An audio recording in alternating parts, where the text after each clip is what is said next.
Benvingudes i benvinguts a aquest acte de commemoració en memòria del bombardeig de Guernica que va tenir lloc tot just avui fa 86 anys. Un acte de memòria i per la pau que celebrem any rere any segons el que marca el Pla de Memòria Democràtica 2022-2026. Aquest any, a més, hem volgut complementar aquest acte amb un petit homenatge a l'artista Jordi Roca, que ens va deixar fa uns mesos. Heu pogut veure a la pancarta que han sostingut els nostres representants polítics un dels molts coloms que va pintar, un tret particular de la seva producció artística i un símbol universal de pau i llibertat. Posteriorment podrem també sentir alguns poemes escrits per ell, de la boca de la seva dona, la Joana Soler, del seu amic Joan Josep Rius i de membres de Roda a la Pau, que, com sabreu, són aquelles persones que es reuneixen cada dijous des de fa 20 anys a la plaça Doctor Robert per demostrar el seu rebuig davant totes les guerres i els que agraïm que avui hagin volgut també sumar-se a aquest acte. Abans, però, hem pogut sentir la sirena antiaèria que hi ha instal·lada a un dels terrats de l'Ajuntament de manera sincronitzada amb la que ha sonat a Guernica, coincidint amb l'horari dels bombardejos. Per explicar-nos tot aquest context històric i la particular relació que tenen amb dues sirenes, li dono la paraula al Genís Ribé, tècnic del Museu d'Història de Sabadell. Bona tarda a tothom. El 26 d'abril de 1937, fa 86 anys, la vila de Guernica va ser bombardejada per les aviacions feixistes alemanya i italiana, d'acord amb les forces de l'exèrcit franquista. El bombardeig va durar més de 3 hores, en diferents onades. La ciutat va quedar devastada i l'atac va provocar centenars de víctimes mortals i molts ferits. La sirena d'alarma antiaèria que va sonar aquell dia i que estava instal·lada des de la tardor del 1936 a la teulada de la fàbrica de pistoles i munició d'Unceta i companyia havia estat fabricada a Sabadell, als tallers de l'antiga empresa l'Electricidad S.A., que estaven al carrer de Bonavista, al barri de Covadonga. 3 mesos després d'aquell bombardeig, l'agost de 1937, la Comissió de Defensa Passiva de la ciutat de Sabadell va instal·lar una altra sirena similar, de més potència, al terrat de l'Ajuntament, per advertir la població civil del perill en cas de bombardeig aeri. Fabricada també als tallers de la mateixa fàbrica sabadellenca, aleshores ja col·lectivitzada. La guerra aèria ja havia mostrat la seva brutalitat sobre la població indefensa i al marge dels objectius militars estrictes. Sabadell i el seu rodal no va patir pràcticament cap bombardeig, amb l'excepció dels bombardejos documentats el 13 de març de 1937 a la zona propera a l'aeroport, a cavall dels termes de Barberà i Sabadell, relativament a prop de la Romànica, i el del 25 de gener de 1939, poc abans de l'entrada de les tropes franquistes a Sabadell, amb l'objectiu de castigar la fugida de les tropes republicanes i la població civil que es batia en retirada i que marxava de la ciutat, per la zona del Pont de la Salut i del cementiri vell de Sant Nicolau, al llarg de la carretera de Caldes. La sirena, que encara avui sona a la nostra ciutat quan es convoquen actes de solidaritat, de record i de denúncia col·lectiva, és la sirena d'aquella guerra d'Espanya que va esclatar com a resposta a la rebel·lió militar feixista del general Franco.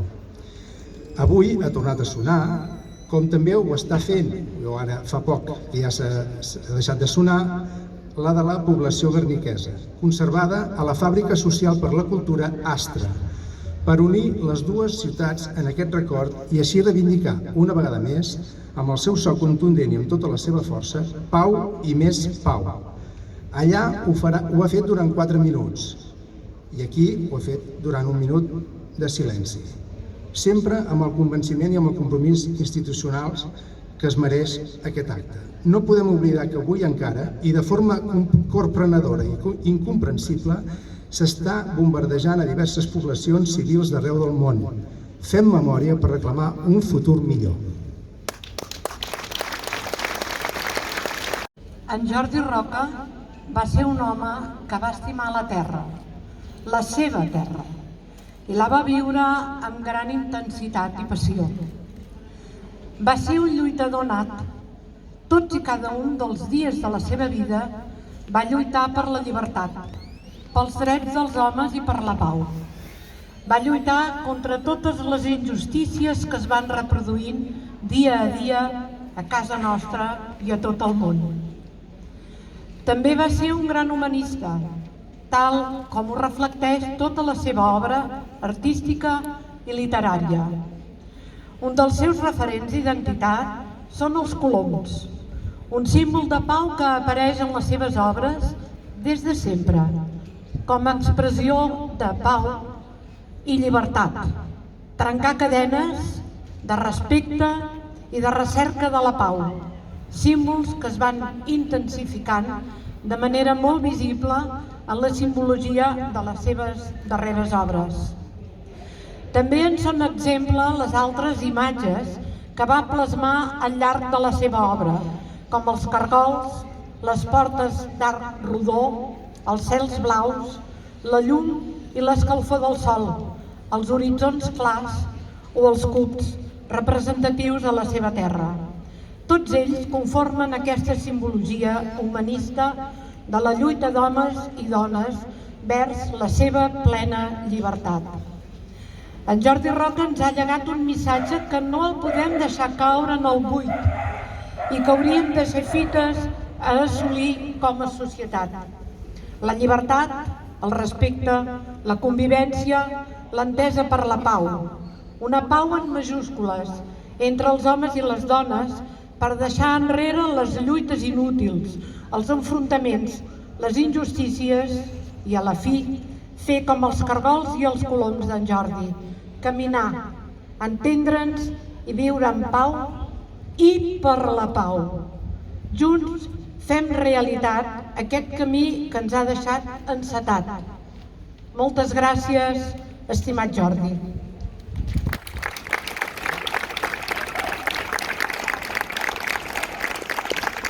Beveu els cants.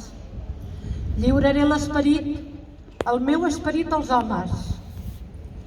Lliuraré l'amor, el meu amor a l'estimada.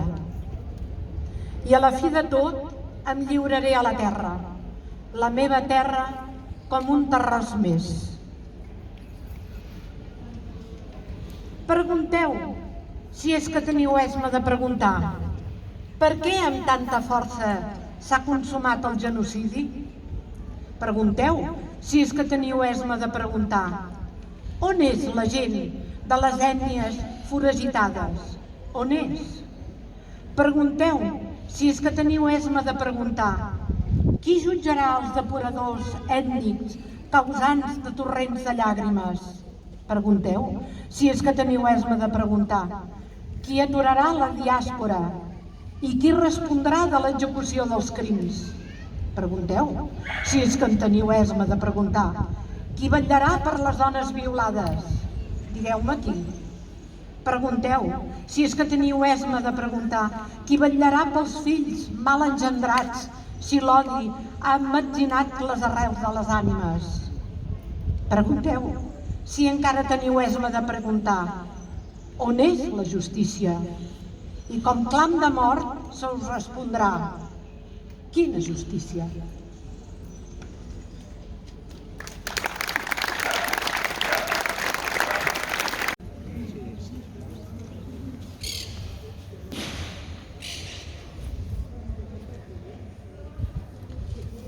Inici del moviment.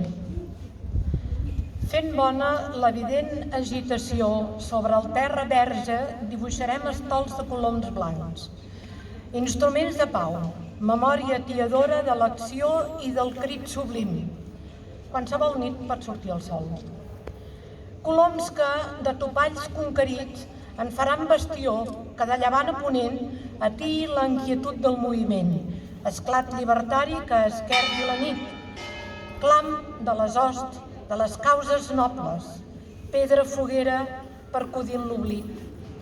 Coloms que, dibuixats al terra per mans aflamades pel treball, desterrin de les ànimes maulades les llargues ombres a frec de dits i dels damnats perjudicis en facin llums trencadores dels captiveris. Coloms que, dibuixats al terra de la plaça per la ingent multitud, volin fins a niar el cor de les vides senzilles, aus que sobre l'àgora improvisada, com garants artífecs de la lluita, aixequin la catedral del nou ordre. Catedral amb arcs a mig punt, acabats amb àuriques d'ovelles, seus de mots oxidors i veus invictes, mots forjadors d'espases rompedores dels grillons que ens tenallen la voluntat des del bressol fins a la tomba. Allí, multitud de gent, com tu i com jo, emmanllevant els coloms les ales, tot encenlant-nos com les àligues, volarem sense por de ser alaferits pels francs tiradors a soldada apostats en fosques cantonades. Vol atiador del seny dels savis, vol agitador del verb dispers, verb que, aplegat en nous lligams, serà eina de dora, llamp que encén fogós, aliment del cor, caliu que pren com a penyora la mil·lenària herència. Vol descobridor de la deu de les lleis, ocultes en codis massa temps retinguts, lleis que, segestrades amb odi pervers, cal que de vell nou vegin la llum. Símbols que, associats a idees, fent bona mesura, són esclat de llibertat. Obrint les gàbies dels coloms, la lluita dels herois del dia a dia esdevindrà compromís.